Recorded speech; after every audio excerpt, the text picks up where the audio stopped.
Okay, so these notes are just a continuation of the atomic mass notes that you already took or that we took together as a class under the chemical composition heading. So this is just a continuation, so you really don't need another heading. It just goes right below the last notes that you've written. And so these notes are gonna go over what we worked on with the mole day lab. So those calculations that you did there, but this is just going to provide some more understanding or detail as to why we do it and how you set it up and just some more practice. Okay, so in that lab, it had us find the molar mass of an element.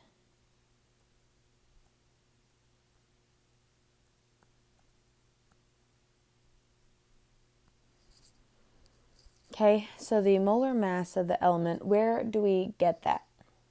So basically, it's the mass measured in grams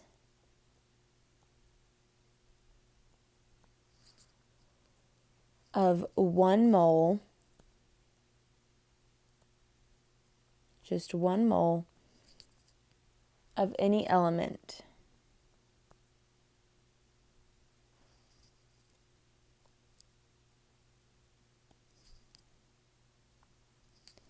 Is just the molar mass of that element.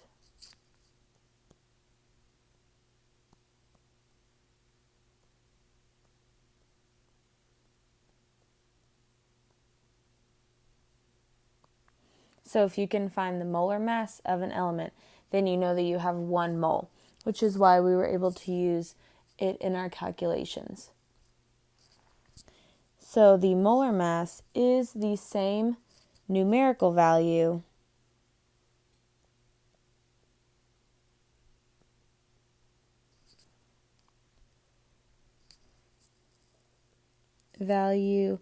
of that element's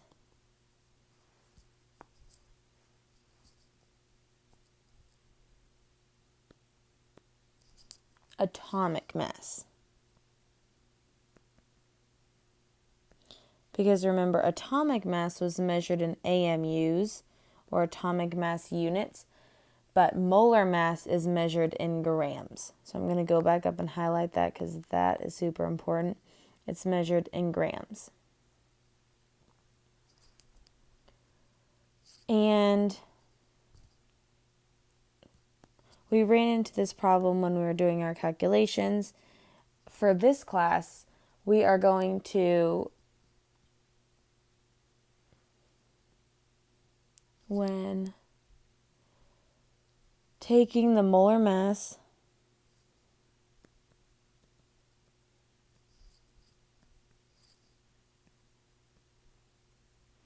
from your handy dandy periodic table,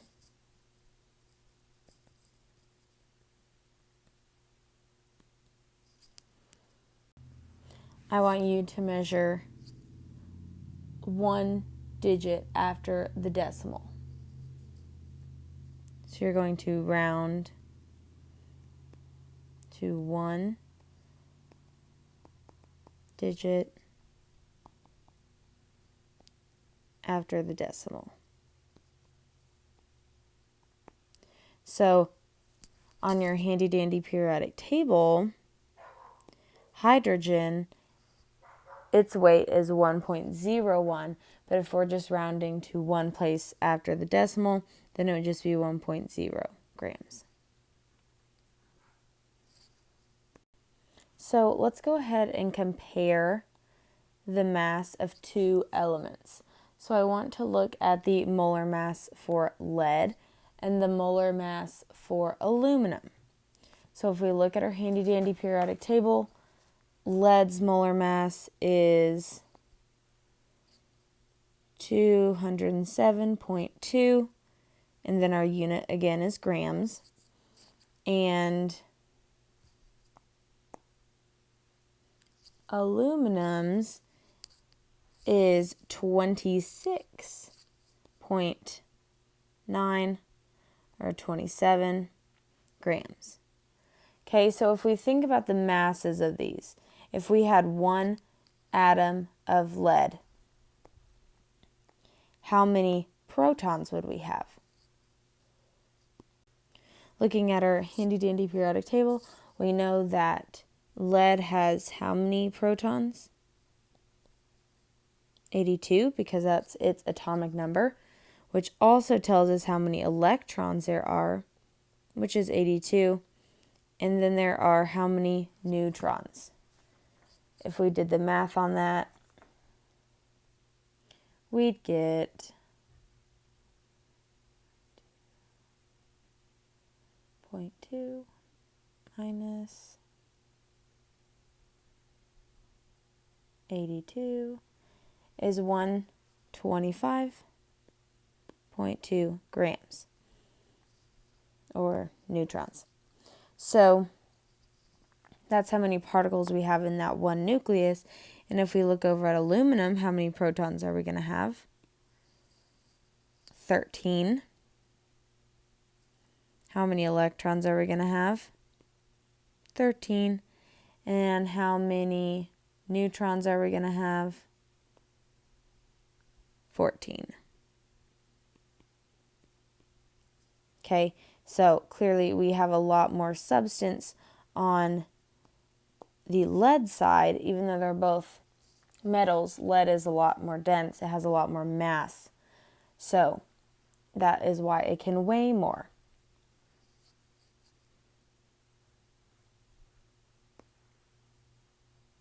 Moving on. So let's do an example problem. Let's do, what is the mass of 1 mole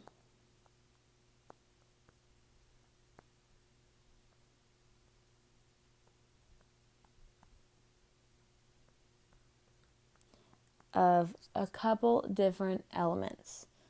So we'll do helium, we'll do carbon, we'll do platinum, and we'll do tungsten. We want to find the mass of 1 mole. And if we're just finding the mass of 1 mole, all we have to do is find the molar mass.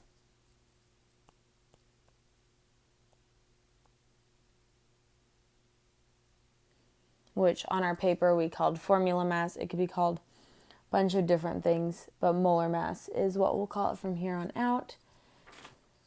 And so if we're trying to find the mass of 1 mole of helium, all we'd have to do is find the molar mass.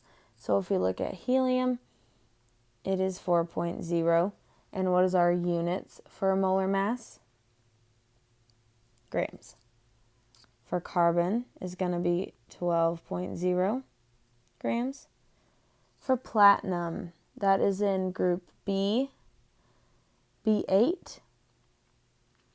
And it is actually B5, but it is 195.1 grams.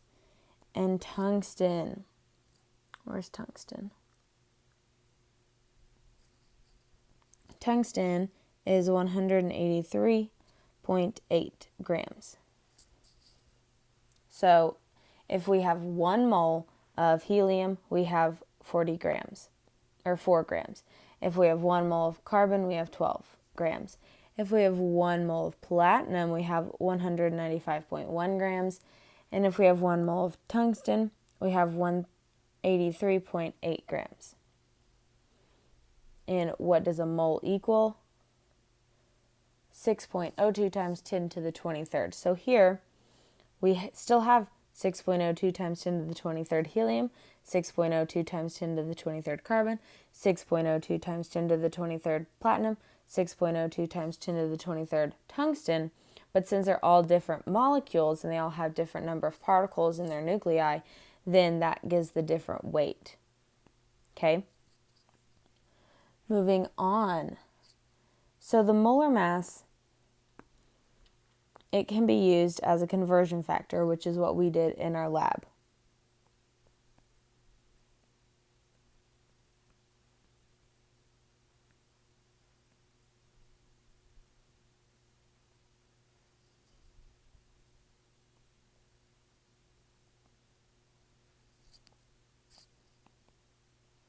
meaning that if we know what a number equals, then we can use that. So we could use 1 mole on one side and then 6.02 times 10 to the 23rd, whatever, on the other side, because we know that 1 mole equals 6.02 times 10 to the 23rd. So if we wanted to work out problems to this, and we do, our next example problem, how many moles of carbon are in 26 grams of carbon?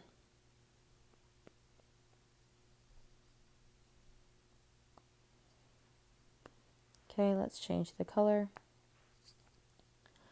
How many moles of carbon are in 26 grams of carbon? So our given for this is going to be that 26 grams. That's our given. So our given is going to go up in the top left corner of our problem. And what unit has to go down here? It has to be grams. Grams of carbon. Let me add that in there. This has to be grams of carbon, and it has to be grams of carbon because this has to cancel out with this. So we have to have one on top, one on bottom, so they can cancel out in a minute. And then what are we trying to get to? We're trying to get to moles, so we can just have moles of carbon on top. Okay?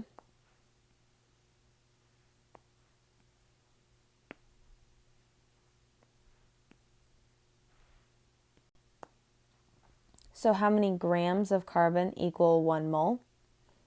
It's the molar mass of carbon equals 1 mole, and the molar mass of carbon is just 12. 12.0 equals 1 mole, and then we do the math, and we get 2.6, and our units cancel.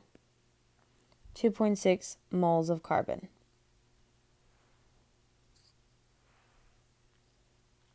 Okay? Moving on, let's do some more problems, because practice makes perfect.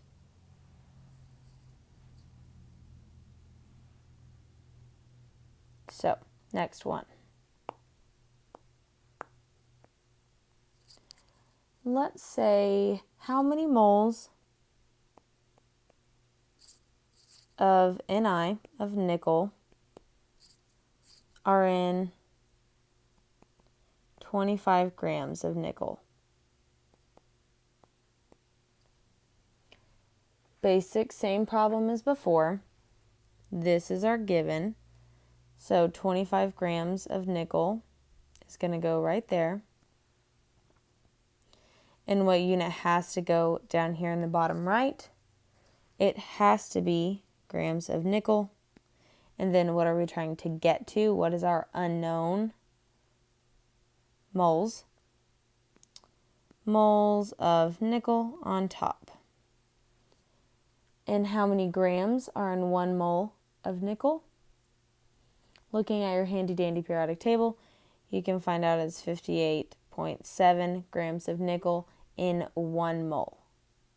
And then doing the math on that, we get 0.43 moles of nickel. And so I want you to think back to, does this number make sense? So if we know that 58.7 grams equals 1 mole, and we only have 25 grams, is it going to be less than a mole? If 58.7 grams equals 1 mole, then 25, which is almost half of 58, will equal almost half of a mole. So yes, our number does make sense. So we know we did something right. Let's work out one more problem, kind of different, but still in the same wheelhouse. So we want to know now how many grams of copper are in 2.5 moles of copper. Okay, so here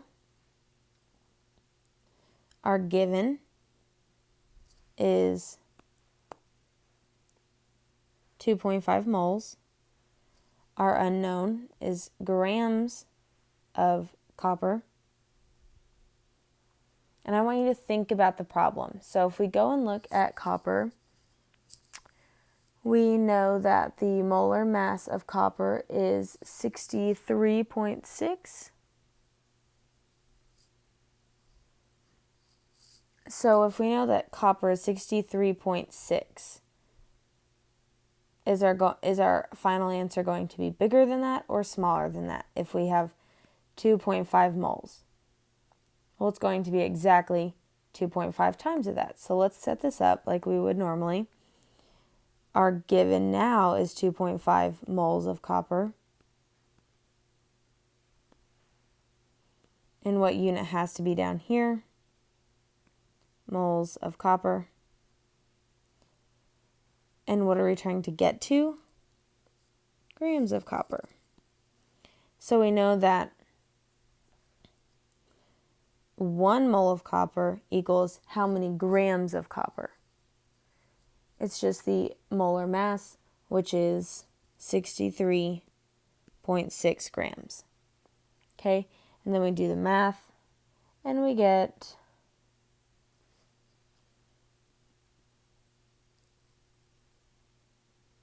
159.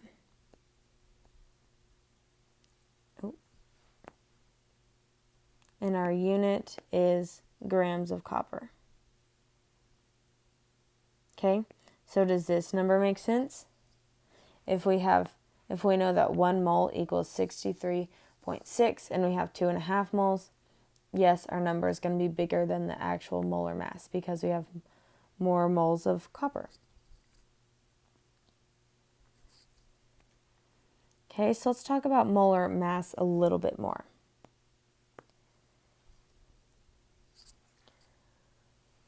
The molar mass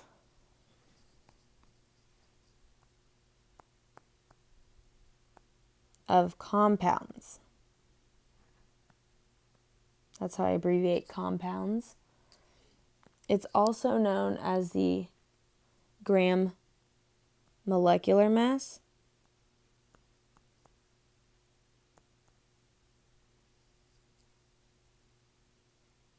aka gram molecular mass or gram formula mass.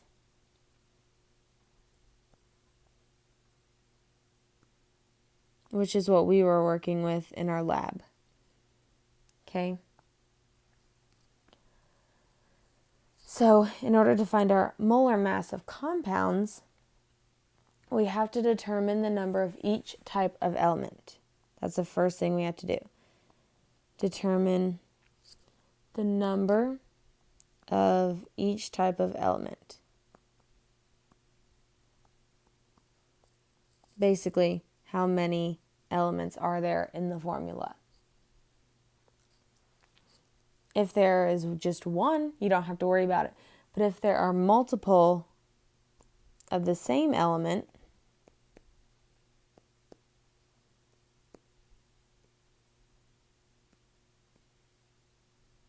then you must multiply molar mass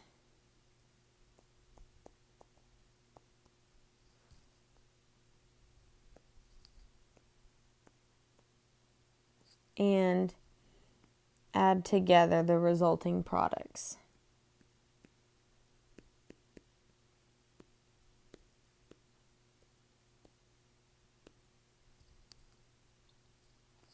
Okay, for example, let's work one out. One formula y'all are probably very familiar with if you had me last year for biology. The molar mass of glucose.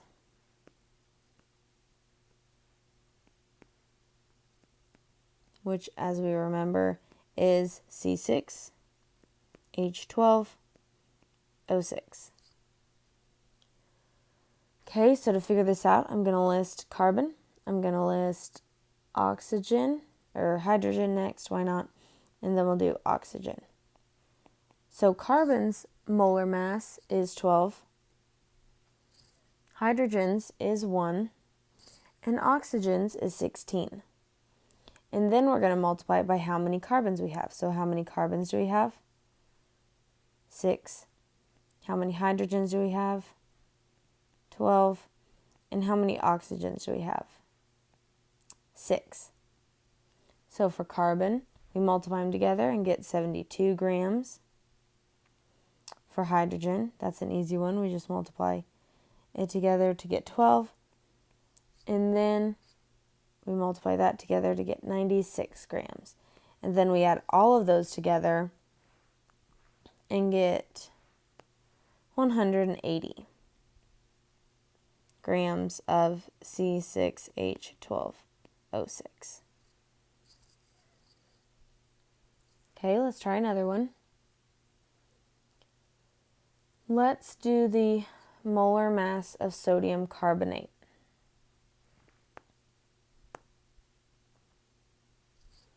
Okay, so the molar mass of NaCO4.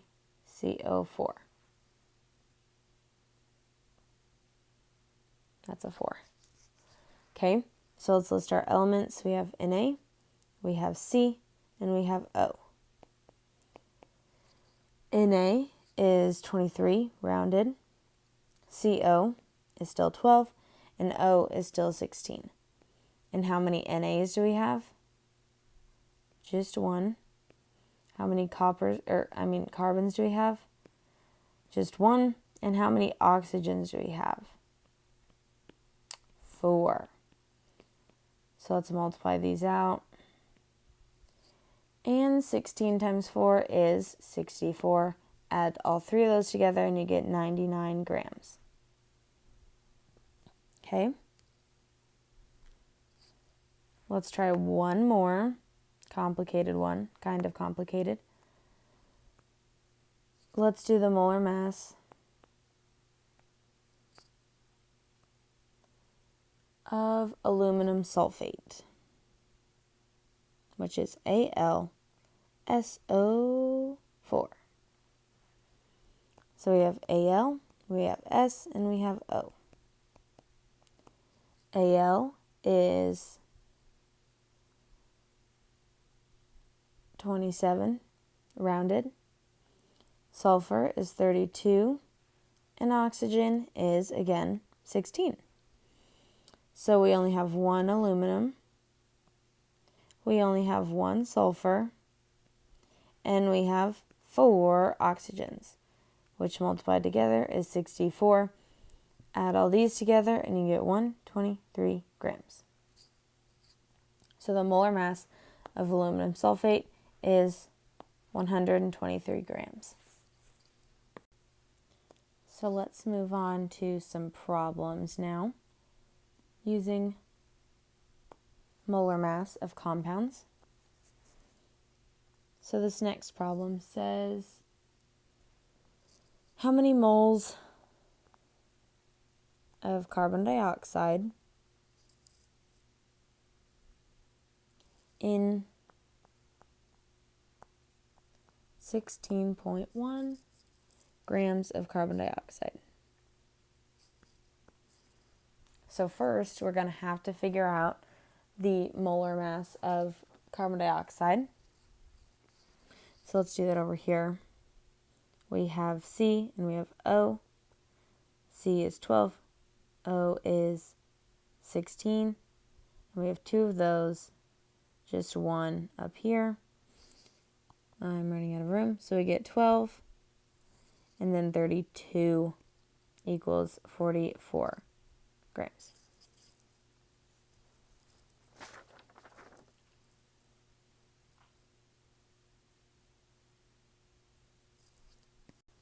So now we look back at our given in our problem, which is 16.1 grams of carbon dioxide. And how many grams, or what has to be down here? Grams of carbon dioxide. What has to go on top? We're trying to find moles of carbon dioxide. So in 1 mole, we have 44 grams. And if we do that math, we get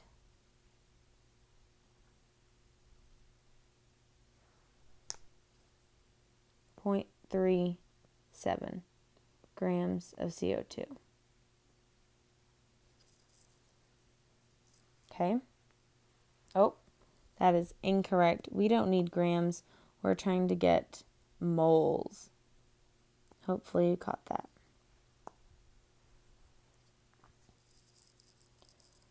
Okay, let's do one more practice problem.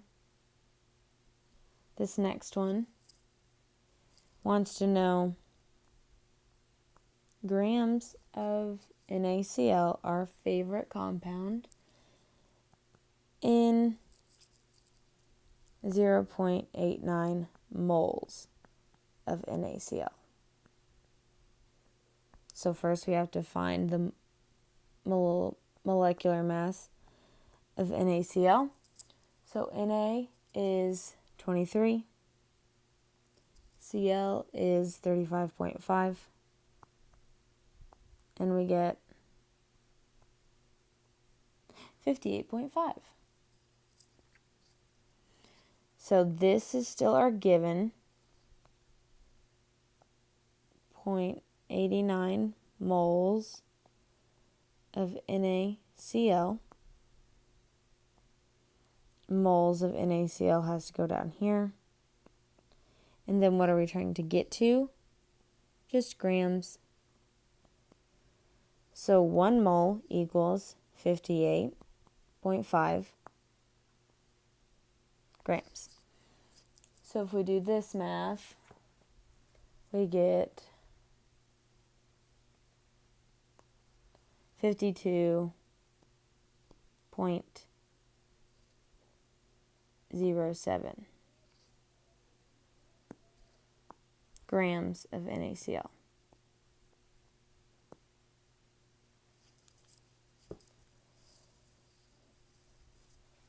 And let's think back. Does this number make sense? This answer is pretty close to the molecular mass of NaCl, but we almost have 1 whole mole. So we're almost having 1 mole right here. Then we almost get 1 mole as our answer in grams. Okay. So the whole reason that we are using these is for molar conversions.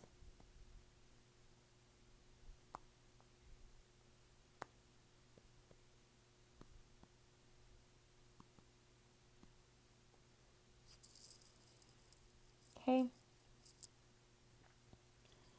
So using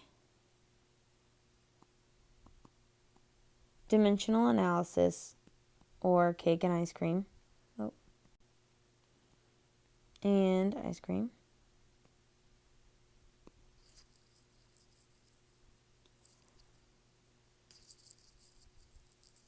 we convert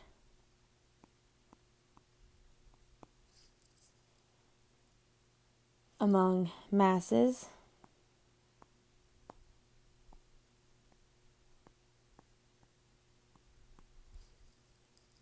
particles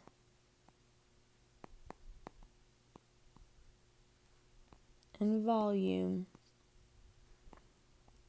based on moles. So moles are very important to our calculations in chemistry, which is why I like to say that the mole is the heart of the equation. And we're going to do a conversion chart. And I want you to draw this.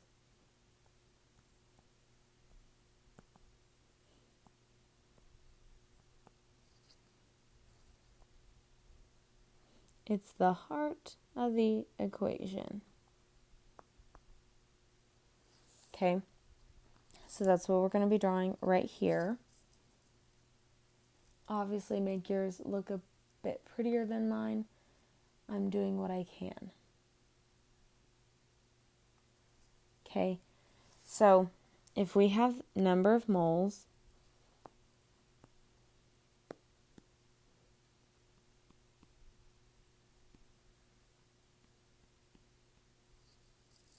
we can get to number of particles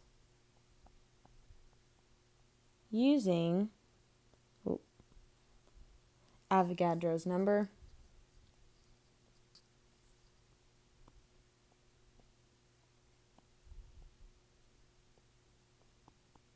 which is 6.02 times 10 to the 23rd.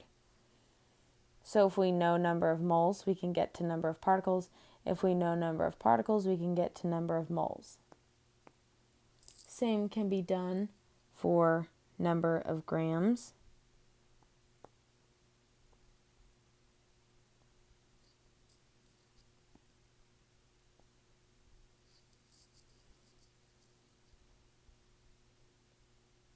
You just use the molar mass from periodic table. And then if you know the number of moles, you can get to the number of liters.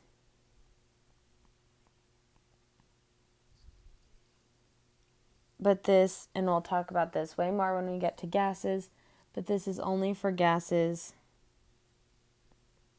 only at STP, which is standard temperature and pressure. But like I said, we'll talk about that way more. And that number is 22.4 liters per mole. Okay, so if we know particles, we can get to moles, and then we can get to grams. If we know grams, we can get to moles, then we can get to particles. If we know grams, then we could get to moles, then we could get to liters. It can all go to the other conversion, but we have to use moles in the middle of it. We couldn't just go to particles to grams, or from grams to liters, or liters to particles. We'd have to go to moles and then that. So that's kind of what I was talking about when I said like this stair step. You can't just go from grams to particles.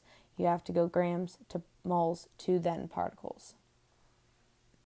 So now let's work through a problem that is very similar to the ones y'all did on your lab. So if you were still struggling with the ones in the lab, this entire lecture was for you. If you are one of the ones that don't like to ask me for help or whatever the reason is, listening to these lectures is really going to be beneficial for you, because I'm literally just teaching you how to do it again. Or if you were understanding it and did do the lab like you were supposed to and did your homework, then this is kind of just to refresh or to provide more practice using those concepts.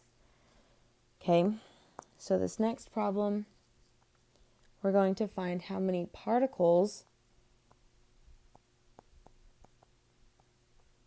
of CaCO3 are in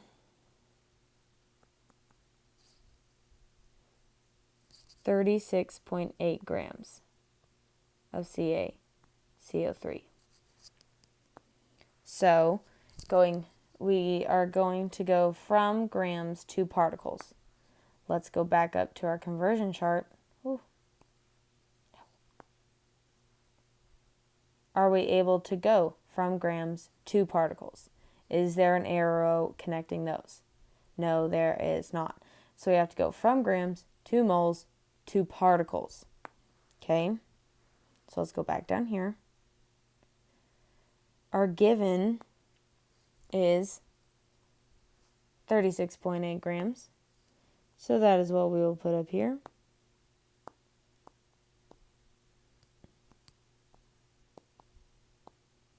CaCO3. And what has to go on the bottom? Grams of CaCO3. And then, can we go straight to particles? No. We have to go to moles of CaCO3.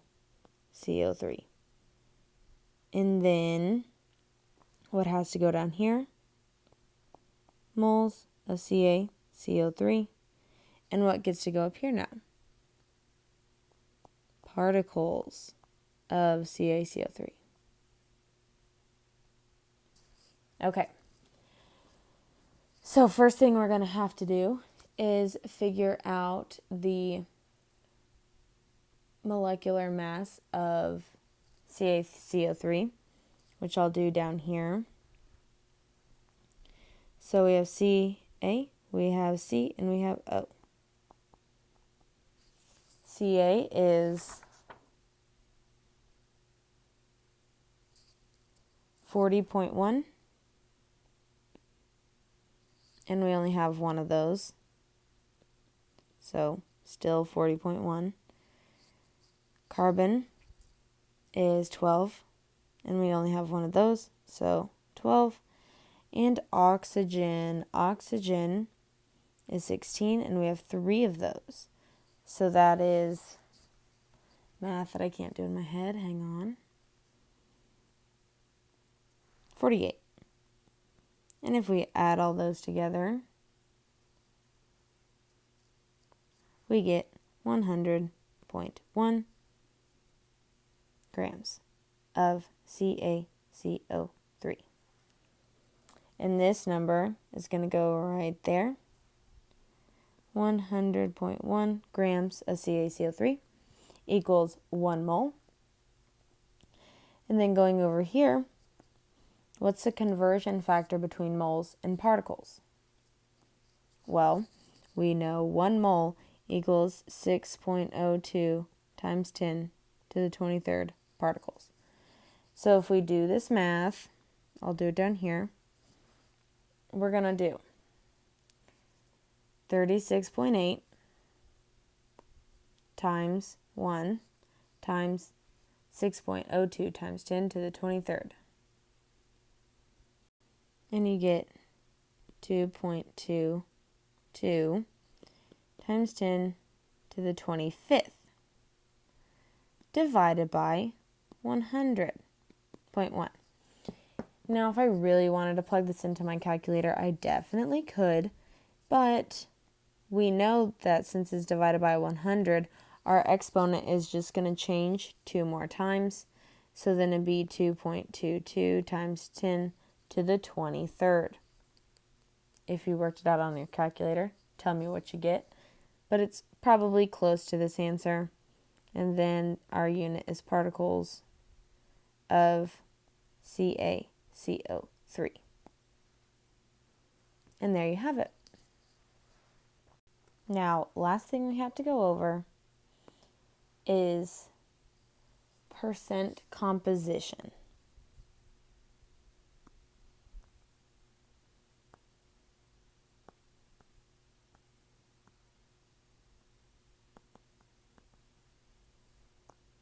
And percent composition is basically a way to describe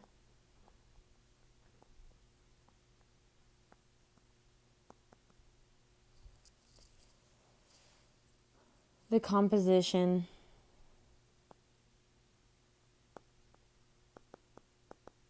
of a compound,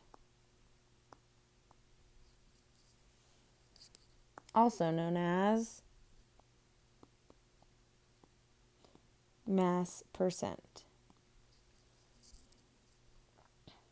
So percent composition is equal to the molar mass of an element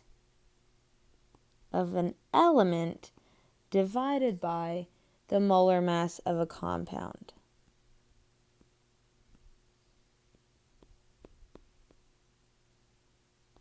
And then multiply it by 100, so because it's a percent.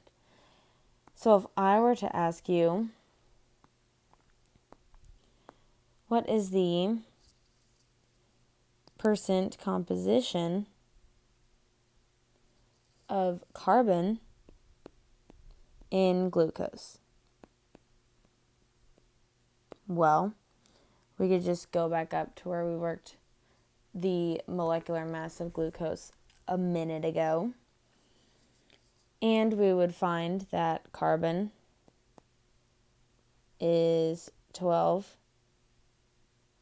times 6, which is 72, and the total was 180. So if we were finding the percent composition, then we just do 72 out of 180, and we'd get 0.4, and then that multiplied by 100 is 40%. So 40% of glucose is carbon based off of weight.